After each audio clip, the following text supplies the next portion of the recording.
اعوذ باللہ من الشیطان الرجیم بسم اللہ الرحمن الرحیم۔ حضرت دحیہ کلبی رضی اللہ تعالیٰ عنہ نہایت خوبصورت تھے۔ تفسیر نگار لکھتے ہیں کہ آپ کا حسن اس قدر تھا کہ عرب کی عورتیں دروازوں کے پیچھے کھڑے ہو کر یعنی چھپ کر حضرت دحیہ کلبی رضی اللہ تعالیٰ عنہ کو دیکھا کرتی تھیں، لیکن اس وقت آپ مسلمان نہیں ہوئے تھے۔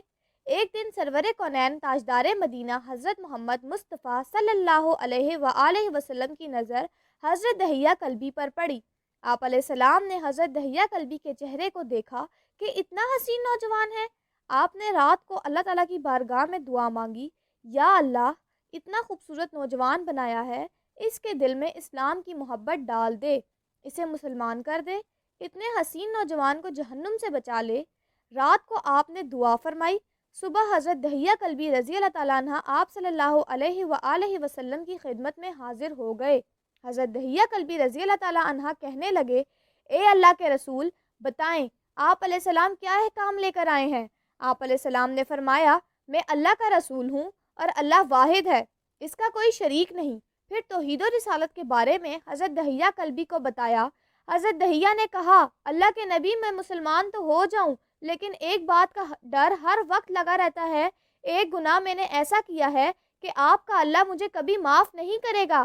آپ علیہ السلام نے فرمایا، اے دحیہ بتا تو نے کیسا گناہ کیا ہے؟ تو حضرت دحیہ کلبی نے کہا، یا رسول اللہ میں اپنے قبیلے کا سربراہ ہوں اور ہمارے ہاں بیٹیوں کی پیدائش پر انہیں زندہ دفن کیا جاتا ہے۔ میں کیونکہ قبیلے کا سردار ہوں اس لیے میں نے 70 گھروں کی بیٹیوں کو زندہ دفن کیا ہے، آپ کا رب مجھے کبھی معاف نہیں کرے گا۔ اسی وقت حضرت جبرائیل امین علیہ السلام حاضر ہوئے۔ یا رسول اللہ صلی اللہ علیہ وآلہ وسلم، اللہ سلام کہتا ہے اور فرماتا ہے کہ اسے کہیں اب تک جو ہو گیا وہ ہو گیا، اس کے بعد ایسا گناہ کبھی نہ کرنا، ہم نے معاف کر دیا۔ حضرت دحیہ آپ کی زبان سے یہ بات سن کر رونے لگے۔ آپ علیہ السلام نے فرمایا، دحیہ اب کیا ہوا ہے، کیوں روتے ہو؟ حضرت دحیہ کلبی کہنے لگے، یا رسول اللہ میرا ایک گناہ اور بھی ہے جسے آپ کا رب کبھی معاف نہیں کرے گا۔ آپ علیہ السلام نے فرمایا، دحیہ کیسا گناہ بتاؤ؟ حضرت دحیہ کلبی فرمانے لگے، یا رسول اللہ میری بیوی حاملہ تھی اور مجھے کسی کام کی غرض سے دوسرے ملک جانا تھا۔ میں نے جاتے ہوئے بیوی کو کہا کہ اگر بیٹا ہوا تو اس کی پرورش کرنا اور اگر بیٹی ہوئی تو اسے زندہ دفن کر دینا۔ دحیہ روتے جا رہے ہیں اور واقعہ سناتے جا رہے ہیں۔ میں واپس بہت عرصے بعد گھر آیا تو میں نے دروازے پر دستک دی، اتنے میں ایک چھوٹی سی بچی آئی اور دروازہ کھولا اور پوچھا کون؟ میں نے کہا تم کون ہو؟ تو وہ بچی بولی، میں اس گھر کے مالک کی بیٹی ہوں، آپ کون ہیں؟ دحیہ فرمانے لگے، یا رسول اللہ صلی اللہ علیہ وآلہ وسلم میرے منہ سے نکل گیا، اگر تم بیٹی ہو اس گھر کے مالک کی تو میں مالک ہوں اس گھر کا۔ یا رسول اللہ میرے منہ سے یہ بات نکلنے کی دیر تھی کہ چھوٹی سی اس بچی نے میری ٹانگوں سے مجھے پکڑ لیا اور بولنے لگی، بابا بابا بابا آپ کہاں چلے گئے تھے؟ بابا میں کس دن سے آپ کا انتظار کر رہی ہوں۔ حضرت دحیہ کلبی روتے جا رہے ہیں اور فرماتے ہیں، اے اللہ کے نبی میں نے بیٹی کو دھکا دیا اور جا کر بیوی سے پوچھا یہ بچی کون ہے؟ بیوی رونے لگ گئی اور کہنے لگی، دحیہ یہ تمہاری بیٹی ہے۔ یا رسول اللہ مجھے ذرا ترس نہ آیا، میں نے سوچا میں قبیلے کا سردار ہوں، اگر اپنی بیٹی کو دفن نہ کیا تو لوگ کہیں گے ہماری بیٹیوں کو دفن کرتا رہا اور اپنی بیٹی سے پیار کرتا ہے۔ حضرت دحیہ کی آنکھوں سے اشک زاروں قطار نکلنے لگے۔ یا رسول اللہ وہ بچی بہت خوبصورت بہت حسین تھی، میرا دل کر رہا تھا کہ اسے سینے سے لگا لوں، پھر سوچتا تھا کہ کہیں لوگ بعد میں یہ باتیں نہ کہیں کہ اپنی بیٹی کی باری آئی تو اسے زندہ دفن کیوں نہیں کیا۔ میں گھر سے بیٹی کو تیار کروا کر نکلا تو بیوی نے میرے پاؤں پکڑ لیے، دحیہ نہ مارنا اسے، دحیہ یہ تمہاری بیٹی ہے، ماں تو آخر ماں ہوتی ہے۔ میں نے بیوی کو پیچھے دھکا دیا اور بچی کو لے کر چل پڑا۔ رستے میں میری بیٹی نے کہا، بابا مجھے نانی کے گھر لے کے جا رہے ہو؟ بابا کیا مجھے کھلونے لے کر دینے جا رہے ہو؟ بابا ہم کہاں جا رہے ہیں؟ دحیہ کلبی روتے جاتے ہیں اور واقعہ سناتے جا رہے ہیں۔ یا رسول اللہ میں بچی کے سوالوں کا جواب ہی نہیں دیتا تھا، وہ پوچھتی جا رہی ہے، بابا کدھر چلے گئے تھے؟ کبھی میرا منہ چومتی ہے، کبھی بازو گردن کے گرد دے لیتی ہے، لیکن میں کچھ نہیں بولتا۔ ایک مقام پر جا کر میں نے اسے بٹھا دیا اور خود اس کی قبر کھودنے لگ گیا۔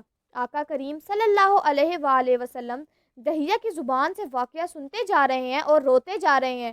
میری بیٹی نے جب دیکھا کہ میرا باپ دھوپ میں سخت کام کر رہا ہے تو اٹھ کر میرے پاس آئی، اپنے گلے میں جو چھوٹا سا دوپٹہ تھا وہ اتار کر میرے چہرے سے ریت کو صاف کرتے ہوئے کہتی ہے، بابا دھوپ میں کیوں کام کر رہے ہیں؟ بابا چھاؤں میں آ جائیں۔ بابا یہ کیوں کھود رہے ہیں اس جگہ؟ بابا گرمی ہے، چھاؤں میں آ جائیں۔ اور ساتھ ساتھ میرا پسینہ اور مٹی صاف کرتی جا رہی ہے، لیکن مجھے ترس نہ آیا۔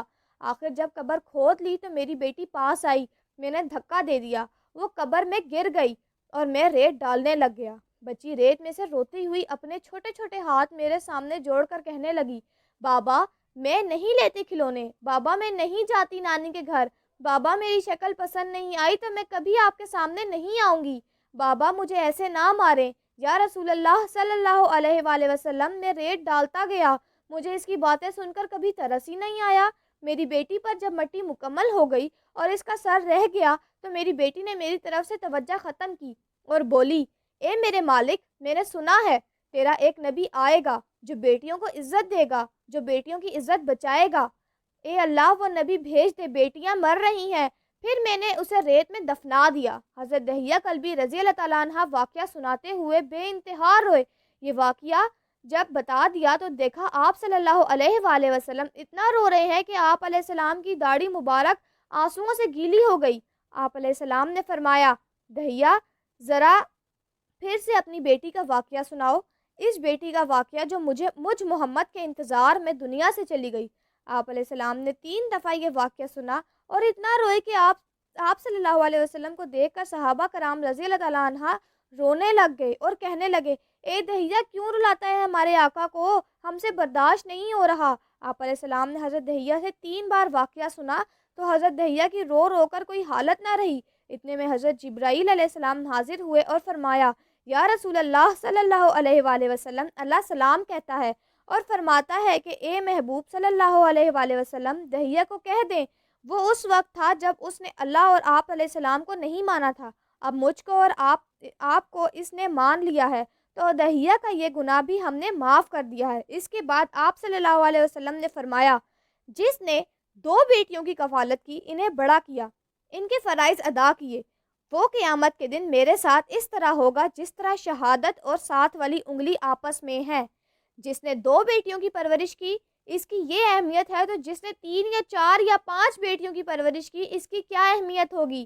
بیٹیوں کی پیدائش پر گھبرایا نہ کریں، انہیں والدین پر بڑا مان ہوتا ہے اور یہ بیٹیاں اللہ کی خاص رحمت ہوتی ہے۔ تحریر اچھی لگے تو آگے بھی شیئر کرنا۔